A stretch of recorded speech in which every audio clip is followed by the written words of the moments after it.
হরে কৃষ্ণ। শ্রী ভক্তবৃন্দে শ্রীচরণ তলে অনন্ত কোটি প্রণাম জানিয়ে শুরু করি আজকের আলোচনা বিষয়। আজ আমার আলোচনা বিষয় যে কাল শুভ নববর্ষ, আর এই দিন আমরা সাধারণত তুলসী মন্দিরে ধারা দিই। তো আমরা জেনে নেব সেই ধারাটা কিভাবে দেব। তা সেটা দিতে গেলে যেটা প্রথমেই প্রয়োজন হচ্ছে সেটা হচ্ছে এরকম একটি ঘটের প্রয়োজন হয়। এই ঘরটি মাটির ঘট।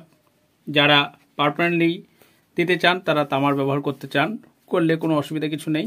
আমরা মাটি দিয়েছি, এটা প্রতি বছরই আমরা প্রায় ব্যবহার করে থাকি, কিছু নেই। তবে আমরা মাটির পাত্র দিয়ে থাকি। মাটির পাত্রের পিছন দিকটা আপনারা জলে ভিজিয়ে নেবেন। জলে ভিজিয়ে নেওয়ার পর আমরা প্রেকে করে এই ছিদ্রটা করে নিয়েছি। একটু এরকম খোঁচাখুচি করলেই আস্তে আস্তে এটি ছিদ্রটি তৈরি হয়ে যায়। তো এই ছিদ্রটি যাতে ঠিকঠাক মতো জল পড়ে তার জন্য আপনার যেটা প্রয়োজন হবে, এরকম আপনারা তুলোর সলতে বানিয়ে নেবেন। তুলোর সলতেটিকে নিয়ে আপনারা এটিকে এর মধ্যে দিয়ে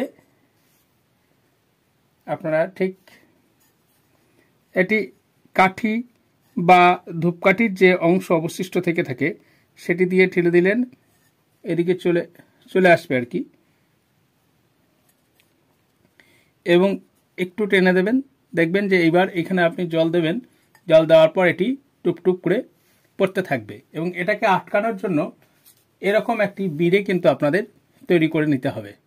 এবং বিড়েটি তৈরি করে নেওয়ার পর আপনারা এইভাবে এটি বসিয়ে দেবেন।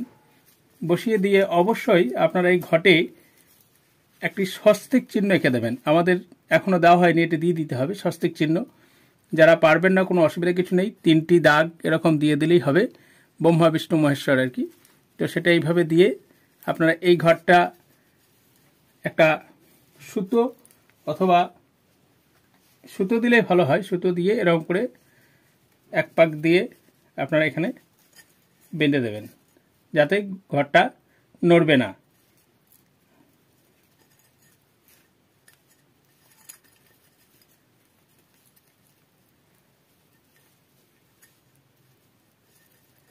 টাইট করে বেঁধে দেবেন ঘরটা, তাহলে আর নড়তে পারবে না। এবং এরপর জল দিয়ে এবার আপনারা ঝুলিয়ে দেবেন।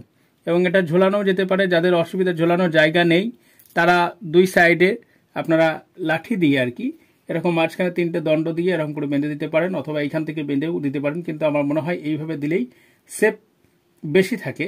এবং আমাদের অসুবিধা হতো বলে আমরা হরি মন্দিরটি একটি ওপরে আর কি এরকম শিক দিয়ে আমরা বাঁকিয়ে নিয়েছি আকাশি, যাতে এরকম করে ধরে থাকে। সেটাও আপনাদেরকে দেখিয়ে দিচ্ছি। আমাদের হরি মন্দির আমরা এটা বাঁধিয়ে নিয়েছি আর কি জায়গাটা, এবং এরকম ছাদ করে নিয়েছি যাতে অন্য কোনো কিছু না পড়ে, নোংরা কিছু। এবং এই ভিতর থেকে আমরা একটা শিক অলরেডি দিয়ে রেখেছি, যাতে কী হবে আপনারা জাস্ট ওখানে আকুশিটি পুড়িয়ে দিলেই আপনাদের কাজ শেষ হয়ে যাবে, কোনো অসুবিধা কিছু নেই। টুপটুপ করে সারাদিন জল পড়বে। আপনি 1 ঘটি জল দিলেই সারাদিন ধরে জল পড়বে, কোনো অসুবিধা কিছু নেই। হরে কৃষ্ণ। গোবিন্দ আপনাদের মঙ্গল করুন।